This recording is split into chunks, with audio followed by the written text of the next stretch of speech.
Hey everybody, welcome back to Rusty Wrench Restorations. So today we're going to go over rebuilding hydraulic cylinders. So I guess depending on where you're from, what part of the country or whatever, you might have different names and nomenclature for these things, and that's okay. Just bear with me. Hydraulic cylinders, hydraulic rams, pistons, you name it, you're going to hear different terms depending on who you're talking to or what it's for. These things are pretty easy to work on, and by doing this work yourself, you can save yourself a lot of money. So let me show you how to start. Alright, so I've rebuilt a lot of these hydraulic cylinders in the past. I had a John Deere 70 skid steer. I had a Bobcat Farm Boy skid steer. It was, I think, one of the smaller ones they made. It was similar to like an S70. I had a John Deere 950 3-cylinder diesel compact tractor. All of these tractors I've gone through at some point and rebuilt these hydraulic cylinders. The thing that made those easy was there were kits available for them, right? So I could go online, whether it be eBay, Amazon, the John Deere dealership, and you put in your make, model, and year, time frame, whatever, and you would be able to get a kit. So the kit would have everything you need to rebuild a hydraulic cylinder. The wiper seals, the O-rings, gaskets, anything that you would possibly need is in a kit form. And typically they run $25 to $35, right? So pretty reasonable price. The problem with this John Deere 420 tractor that I have from the 50s, not that that really matters, but John Deere didn't make the loader for it. It's an aftermarket company. I haven't been able to figure out what company it was that made it, so I can't really go online and just buy a kit for it. So the next step would be to either A, have someone rebuild it for me, which I don't want to do or didn't want to do, or B, find a good hydraulic shop that was willing to work with me as far as figuring out what size of seals I needed, and just ordering the parts and doing it myself. So that's the route I decided to go. Alright, so without having to get into too much detail, because again, pricing will be different depending on where you live or where you bring your cylinders to, if you want to get them either rebuilt or to get the parts for them, right? So again, like I said, the kits typically you can get online. I guess depending on the model and like the sizes and stuff can vary, but the smaller stuff I deal with, like I said, 25 to 30 bucks, you can get a whole rebuild kit. And taking it apart and reassembling it is really pretty easy, right? So because I didn't know the sizes of these, I brought them into a hydraulic shop, and I was quoted for these are the smaller of the 4 cylinders that are on the tractor, right? There's 2 of the larger lift and 2 of the smaller tilt roll. They're the same cylinder, right? The kit, the parts and stuff are the same. It's just the length of the cylinder and the rod are longer, right? So it doesn't affect the kit. The kit's the same for all 4 of them, at least on my tractor. That may be different for yours, so just be aware of that. However, for these cylinders, they quoted me between $300 and $400 per cylinder to rebuild. To me, I think that's a little crazy when you think about the materials that are needed, or let's say less than $50, right? So you're telling me $350 per cylinder for time and labor. I don't know, it just didn't drive too well with me. I try to stay local with businesses and try to help out in that aspect. I asked them, I said, hey, let me still work with you here. What about if I disassemble the piston and I bring it back to you, and you can just identify the parts and components and order me the parts? I'll buy the stuff from you, and that way there I'm still getting what I need. It's at a better price, and I'm still giving you some business. And he was okay with that. That wasn't an issue. I did eventually end up going to a different company, and the customer service I got there was above and beyond what I got from the first place. So I ended up going back through them to get the parts and components and everything. So yeah, $300 to $400 per piston. I'm looking at $700 basically to get these 2 done. I was able to get all of these parts for $179.13 out the door after tax. So considerable savings, and it really doesn't take a whole lot of time to do this. So as you see, we'll go through. I'll disassemble this one here, show you how it comes apart, show you how to put it back together, and you'll see it's really not that hard of a job to do. You really don't need a whole lot of special tools. I'll get onto the table here and show you what I used for this cylinder, and you might have a few little different instances, and I'll show you what to expect with those. So for these specific cylinders, really I needed 4 tools. The first one I needed was a spanner wrench. And you can get these online, Amazon, eBay, again used. They sell them at Northern, Harbor Freight and all that. This particular one has a flat groove or hook on it, and that's used in this case for this gland seal on the end. It'll basically just hook on one of those flats and you can turn it like that. Now it's not going to come undone that easy. Obviously I've had this one apart. Sometimes they can be a pain. So this is your gland, right? And on the top there's a wiper seal, and then there's a piston seal inside, and then there's an O-ring here. So this part has now just come and it's loose. As far as the wiper seal, that's the one that you'll see at the top here. Let's see if you can see a difference on here. This one on the right is a new one. It's got a nice clean lip on the edge of it here. This is the one that was on the cylinder I already had apart. You can see it's got pieces. I mean, it's broken because we took it apart, but it's very jagged and rugged and rough. And the rubber is not, you know, soft and supple, so that's part of the reason that leaked. So anyway, we'll get that gland out. The next tool I had was another spanner wrench. This one here has a round dowel on it, and that fits into this this head end gland. So this one has 3 holes. Let me move these out of the way. They go around the outside. So again, that spanner would sit in the hole, and then you would use it to turn off like that. And the same thing, this one just threads out, and it's got the O-ring to seal the outside, and there's some sealing glands on the inside. Now this head gland, and again these names might be different, you might call it something different, and that's fine. You can call it a who's and a what's it if you want, but anyway, this one happens to thread out with the spanner wrench. There are some where there'll be a clip inside, and let's see if I got one here in the drawer. You might need to use these clip removers. There might be a C-clip inside there, and you might need like a snap ring, and stick this in to pull the ring out, and then it'll come apart. So there are a few differences. And honestly, there's even some cylinders where you just cannot take them apart like this. They may be welded, and you might have to bring it in to have it cut. And fortunately, I haven't had to deal with any of those yet. So anyway, at this point, now that we've taken off that gland nut and the head end gland nut, we can basically remove the rod from the cylinder assembly. And this one's been apart, so it's not going to make a huge mess. But just know that when you pull this apart, you're going to have a ton of oil that comes out of here. All right. So there's still two tools left, the scribe and the ratchet, and I'll show you those in a minute. Now at this point, this cylinder, there's really nothing else we're going to do with this thing. You can tell down inside it's extremely dirty, and it's got caked in crud and everything, so we're going to thoroughly clean this. But this cylinder outside part, really we can set aside. There's not much there that we need to do with that anymore. Alright, so now we're on to the bottom end of the rod. Slide this over here so it's more in the center. This is the piston section, and this is the part where, pull this back up here again. I know I just said we didn't need this anymore. So on the outside of the cylinder, there's 2 fittings.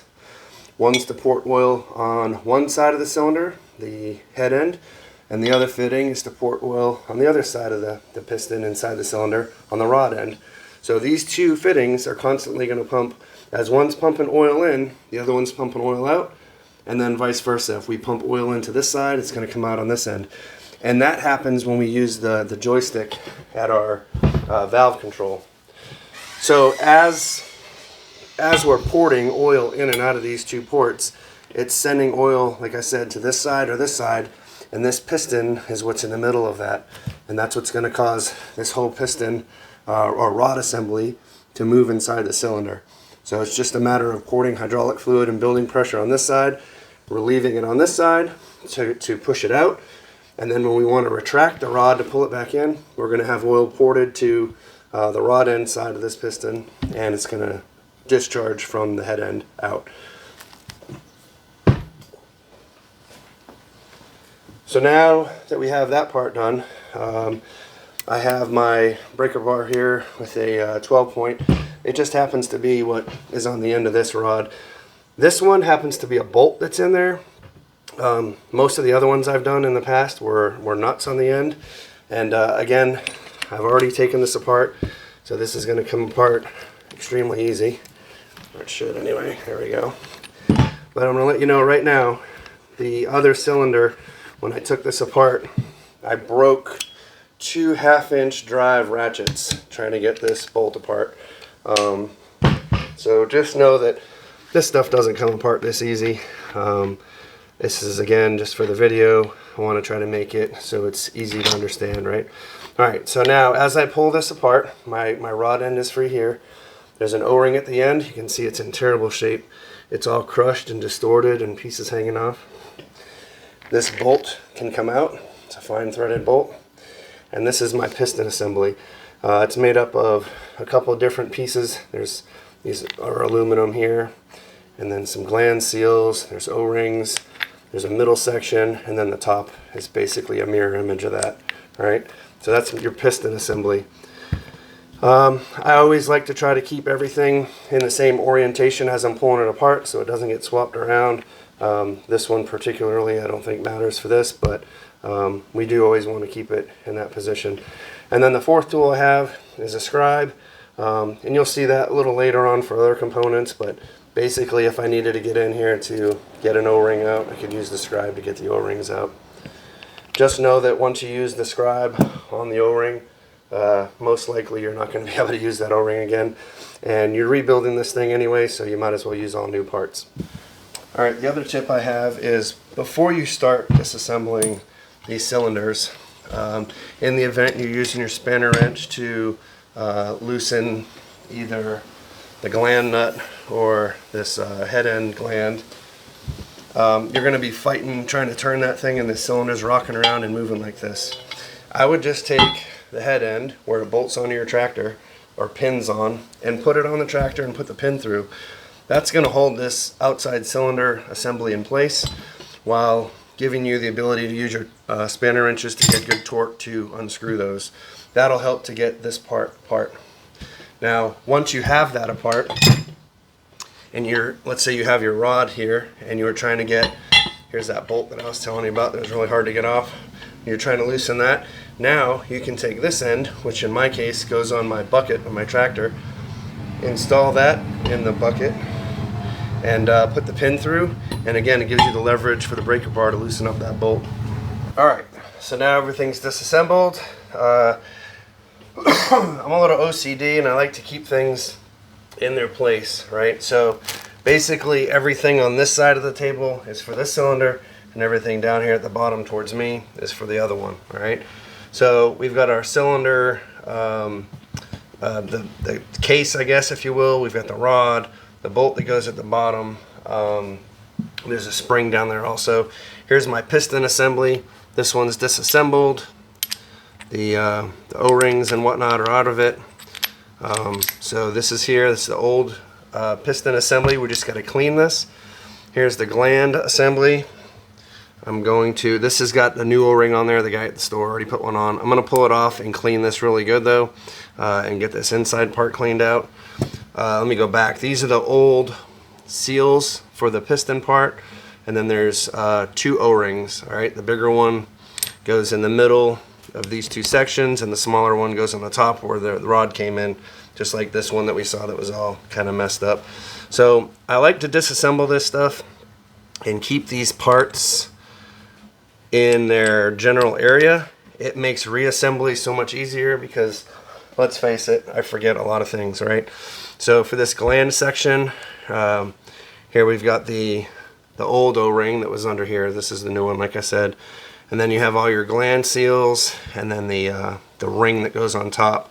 So what this ring does is when you assemble it and you take the gland nut, it's going to basically press against this hard area and compact these rings. So anyway, so these come apart, they're on here, and then the gland nut has the wiper seal, which again he's put the new one in. I'm going to take that out and clean it. And then there's the O-ring that goes to the bottom. This is the new O-ring. So here's the old gland seal and the old O-ring. So again, I just keep everything grouped where it's supposed to be. And then I have the new packing for the gland and the piston end. This end here, I haven't taken anything apart. This is one we just took apart this morning. So we'll go through and do that same thing. I'll just show you real quick these things coming apart. Let me verify the camera. You can see that back one here. Let me move it up just a little bit. Alright, so disassembly. This is how quick it gets disassembled, right? Really pretty easy. We had the O-ring that was at the top of the piston, right, where the piston sat in that gland. So that O-ring is going to come out. If you have a hard time getting it out, use your pick. Now, this piston assembly, this one anyway, comes apart in 3 different sections. There's the top piece, the glands, there's another O-ring in here. We're going to take that out. And then this middle piece comes apart. And then these gland seals here. And then that's it. There's no O-ring at the bottom there because that's where the bolt goes through. All right. So that's how you take the piston assembly apart. For the time being, I'm going to restack this just for my own peace of mind, because I do typically like to do one at a time. Put this O-ring back in here, O-ring back on the top. So that's how you get the piston apart. Now, the gland nut, use your scribe and dig that big O-ring out. Remember, this is an old one, so it doesn't matter. Just yank that out of there, and then inside here, we'll stick the scribe in. I might be able to pull the whole, there we go, I can pull the whole thing out in one shot. Boom. So here's those 2 half rings I was telling you about. Again, that's what the gland nut presses on, and it's got the seals in there. This one's got, looks like there's 5 there. All right, so that's it for that one. So I'm going to just kind of shove these back in here, put the O-ring on there because I know that comes out. Keep that there. Gland nut, you got an O-ring here. Again, use your scribe, kind of dig in there, pull that O-ring off, and then you have your lip seal, right? So that's going to stick your scribe at the bottom and pull out towards the top, and you'll probably end up cracking it trying to get it out because it is pretty stiff rubber, and that's all right because we're going to replace it anyway. Just watch your fingers with these scribes. Come on, there we go. Whoop. I made it halfway down the driveway. Alright, and there's the lip seal that comes out of there. Alright, so that's it. That's how you disassemble everything. I mean, that literally took like 2 minutes.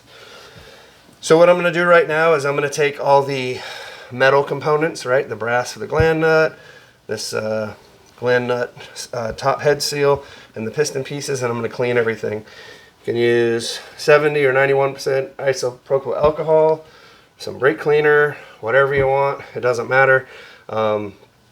Typically I'll use, regular rags to help clean and get all this, years of buildup and sludge and crud off. But at the end, before I assemble, I want to get lint-free rags, and I want to clean everything with lint-free rags. If you have little cotton particles and lint and fuzz and stuff on here, it's going to get into your hydraulic system and start plugging up filters and strainers and get between these seals, and you'll have leaks, and it's just a big mess. So lint-free rags, highly recommend you get those. They're good for a lot of other applications as well. So I'm going to clean all these components, and then we'll start the video back of assembling one of them. Alright, so obviously I need to rebuild both of these cylinders, but for the sake of this video, I'm just going to show you on one because, well, they're both the same. So I've got everything cleaned up. I cleaned out inside the cylinder body here. I've wiped down the rod assembly, the piston, the metal parts of the piston, the head seal, rod end seal, rod gland, and then the seal gland, I guess, or the lip seal. Anyway, all that stuff's been cleaned out thoroughly. Again, I'm a fan of the CRC brake cleaner. It really just dissolves all that grime and crud. Little wire brush, clean everything, and then, like I said, lint-free rag. Clean everything with a lint-free rag. The last thing you want are little cotton fuzzies from a regular rag to get caught between seals and O-rings and get in your hydraulic system. So you want this to be kind of as clean as you can. So basically we're just going to reassemble this. So we'll just start at the gland seal end and work our way forward. move the rod over here, and I'll get the camera adjusted so you can get a better view. Alrighty, here we go, assembly time. So, I'm in by no means of any rush to do any of this, but I'm going to keep this going. I'm trying not to take any breaks from this and just show you how to put this part together. I've got a little paper bowl here that's got some oil in it, oil of your choice, it doesn't matter. You can use the hydraulic fluid.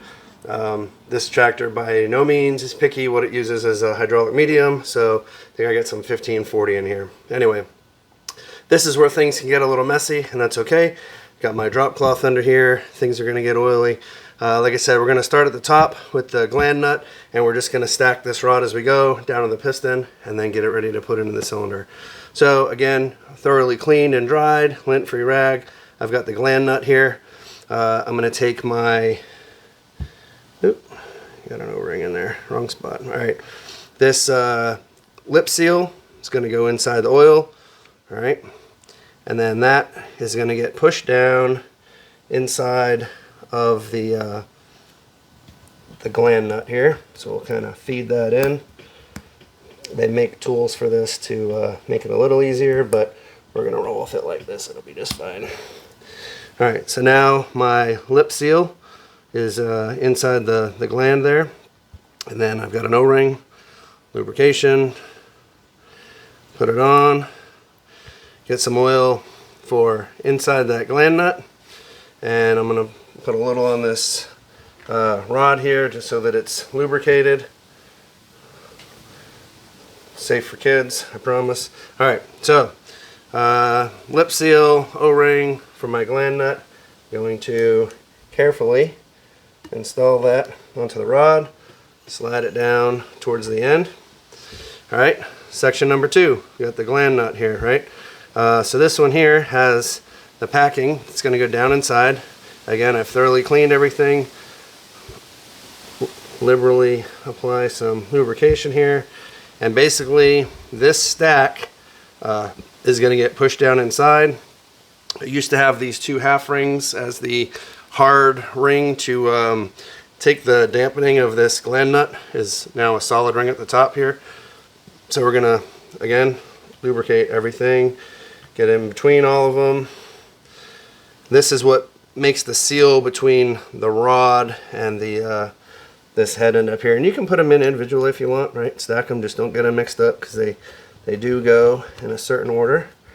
And push them down inside, make sure they're all seated properly. Get this next one down in there. It's just like stacking bricks. All right, this one here. I guess I could provide part numbers if somebody needs them, but honestly I don't think anybody else has this same loader. Second to last one here. Alright, and the last one goes on top. So I'll just kind of double check. I'll look down inside there, make sure I don't see any gaps. It looks like they're well compressed in there. And I'm going to hold my finger on this end so it doesn't dump out. And I've got the larger O-ring that's going to sit inside this groove here. Be careful putting it on that you don't cut it going over the threads. Alright. There's plenty of room in this channel, so you don't have to worry about the O-ring being rolled or anything.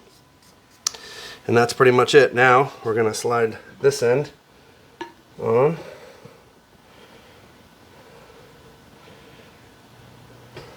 Come on. There we go. And slide that gland down. You can see it's got a nice tight fit. So I think this O-ring, let me see here, is, I got that mixed up. That's the old one from this bottom part here. Alright, so we've got those two. Now for the piston. Again, the top and the bottom and this middle ring, they're symmetrical, so it doesn't matter how you put it, whether it be the top or the bottom. Get your oil on there. Top set of seals. It's going to get pushed on from the bottom up. Again, you can do these one at a time if you want. And then just check to make sure you don't have any gaps or anything funny there. So that's going to be my top one. Now the bottom one here, get some more oil as always. Get my seals. These are in the opposite direction. You remember this oil getting ported to both sides, so you're going to have some facing one way and some facing the other. Alright, so that's on there now. Now I get the larger of those two smaller O-rings. That's going to sit in this groove here. Let me put this middle piece on. There we go. Middle piece, and then that O-ring sits in the groove. And then this top piece gets flipped on top. And that's my piston stack. This small O-ring here goes into that bottom groove. Alright. Well, hopefully that'll stay in there. Alright, we're going to slide this onto the rod. Hopefully. There we go. And I put the O-ring on the wrong side. That's the reason. Alright, O-ring goes on the top. There we go. And that's going to seal on the rod. Alright, and then I'll grab my bolt over here. Where is she? There we go.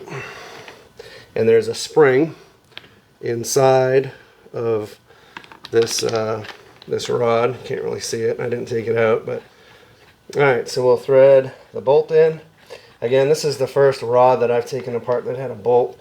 All the other ones I've ever done have had a nut on the end. So, like I said, they're all a little bit different, but very much the same. And I'll snug this bolt here. So what I'm going to do right now is I'm going to take this rod assembly out to the tractor. And I'm going to put this end into the bucket with the pin to hold it in place while I use the ratchet on this side and torque down this bolt. So I'm going to do that and we'll be right back. Alright, I'm back. So I installed the rod end piece here on the bucket and we're able to torque down that bolt. I'll kind of go over the rod here with another clean lint-free rag just to make sure everything is good to go.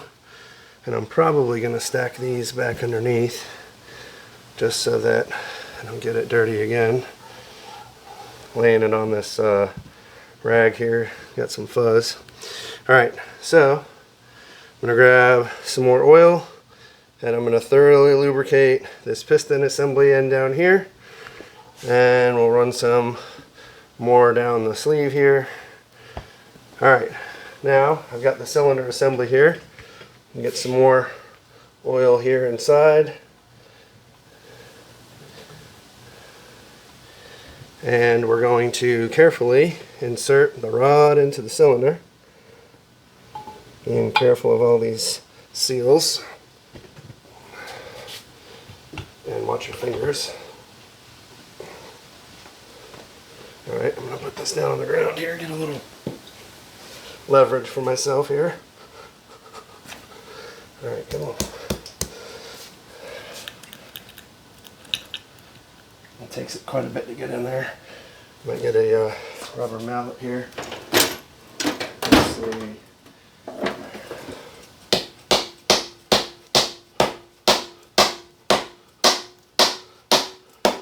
There we go. Alright, get her started. It shall slide down inside. Get it down to the bottom. Alright, now let's get another rag here so you can see this a little better. Alright, so now we're going to install the head gland up here. Grab my spanner and start to turn that in. It's probably an easier way of doing this, but being on the table trying to video it. Get that threaded in. Let's see. Let me put this other cylinder under it here. Give me something to lean it on. Let's try that.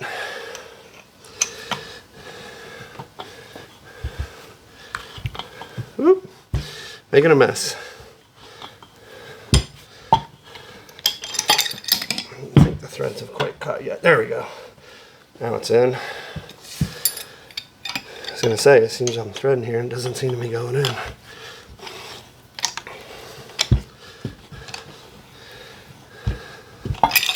Yeah, I'm not a cylinder rebuild expert by any means, and I'm sure through the course of this video I've called some things the wrong names or nomenclature, whatever, but I think we'll all be just fine.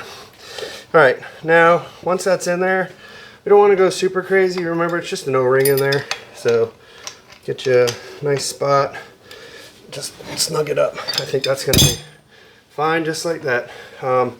Obviously, once we get it on the tractor, we get fluid in the system. If we need to tighten on that tighten up on that, we can. And then finally, the gland nut, get the O-ring inside.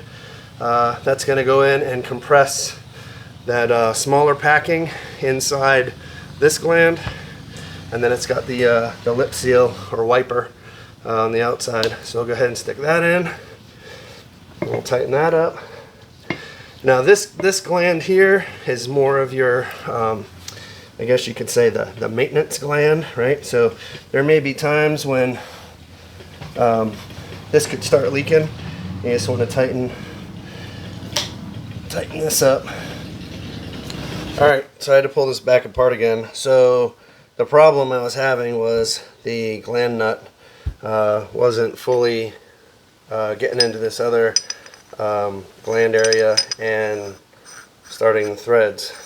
And what it is here's my old stack of seals and whatnot, you know, and I figured, well, they're old and compressed, the new ones are obviously going to be thicker, but they're considerably thicker, probably another third thicker.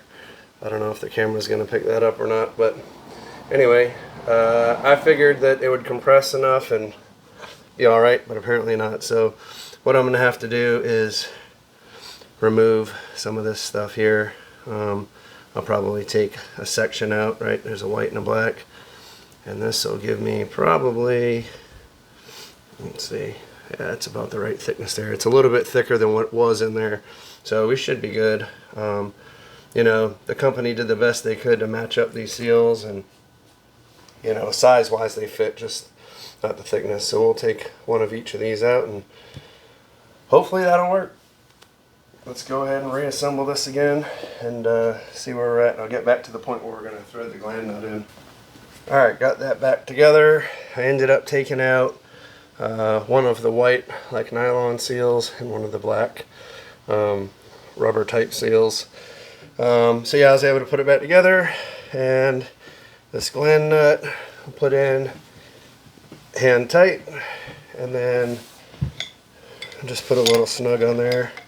You really probably don't even need to do that at this point. You don't want to make this any tighter than you need to, and really the main reason behind that, get this on the white here so you can see this a little better. As you tighten this, the bottom of that gland presses down on this seal stack, and as it compresses it, it forces it out against the inside of this gland, and it forces it in against the shaft of the rod. So if you really crank down on this, you're not going to help anything, you're going to make it worse. Your tractor, your hydraulic system is really going to work a lot harder to try to move this rod in and out for the hydraulic actuation. So like I said, just get it in there, get it snug. Once we put this back in the tractor and we start the system and bleed it out, if we have anything leaking from either the gland here or even this gland going onto the cylinder, then we'll just snug them up a little more. But no need to go to town on this. A little goes a long way. And that's pretty much it. I mean, this cylinder is ready to put back in the tractor, so I'm going to clean these other parts for the other one, reinstall the new glands, seals, and O-rings, and we'll be able to put both these cylinders back in the tractor. Well, that's going to do it for today's video. Both cylinders have been rebuilt. I actually did go back through and disassembled both completely again. These white, I guess they're like nylon or some type of synthetic ring. There was extra ones. That's why they gave me 4 sets instead of 2. and I swapped them out. I just took the nylon part out and replaced it with the black. It's like I say rubber. It's not solid rubber. It's like a composite. It's got like some fiber in it. It's what was in there originally.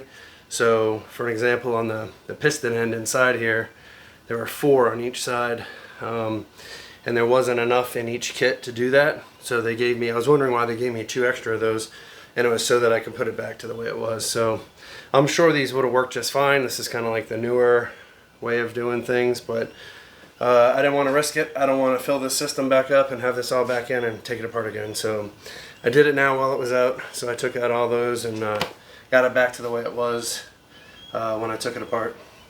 Anyway, everything went together well. We've got plenty of adjustment left on these gland nuts on the top, and it should take care of all the hydraulic leaks for the cylinders. I'm waiting probably here as soon as the mailman comes. My coupling should be in for the hydraulic pump. I've already put the pump back together with the correct O-ring in there, so I'm hoping that later today I can get the pump on. I'm going to put the cylinders on now. I went to do Napa today and got a 5-gallon bucket of hydraulic fluid, so hopefully I can get this thing back together and test it out today. So finally, the final pet peeve. You know, I got tires that leak air and tractors that leak oil. Tires are good in the 420. It was just the oil leaks that were really just drove me batty. You know, I couldn't even park it in my driveway and without having oil all over the cement. So finally get this stuff all fixed up and sealed and shouldn't have any issues with it. So anyway, long story short, too late. If you're thinking about rebuilding your hydraulic cylinders, I highly recommend just do it yourself. It's really not that hard. You see how easy they come apart, how easy it is to change the seals, wipers, and O-rings, and how easy it is to go back together. The worst part about it is if they haven't been taken apart in a while, getting the spanners to get these 2 gland nuts to spin. And then sometimes the nut, or in this case the bolt at the bottom of the rod where the piston was, can give you a challenge to get apart. But anyway, they shouldn't be that tight, so everything in here is just kind of snugged hand tight and we'll be good. So anyway, that's it. I was able to retain the original paint patina on the cylinders that came with my tractor. I could have, I guess, gone to Northern or some other hydraulic supplier and gotten new pistons, but I like to keep it original when I can. So anyway, that's it for today's video. Hopefully you learned something regarding hydraulic cylinders, and sometimes you just got to take that leap of faith and just attempt it yourself, right? Worst case scenario, you get the thing apart and you just can't figure it out. Bring it back to a reputable shop and they'll put it back together for you. But anyway, thanks again for watching. I appreciate it. If you haven't subscribed yet, please do. I appreciate it. Just hit that little bell button. It'll give you some notifications on new videos. And enjoy the rest of your weekend. Peace.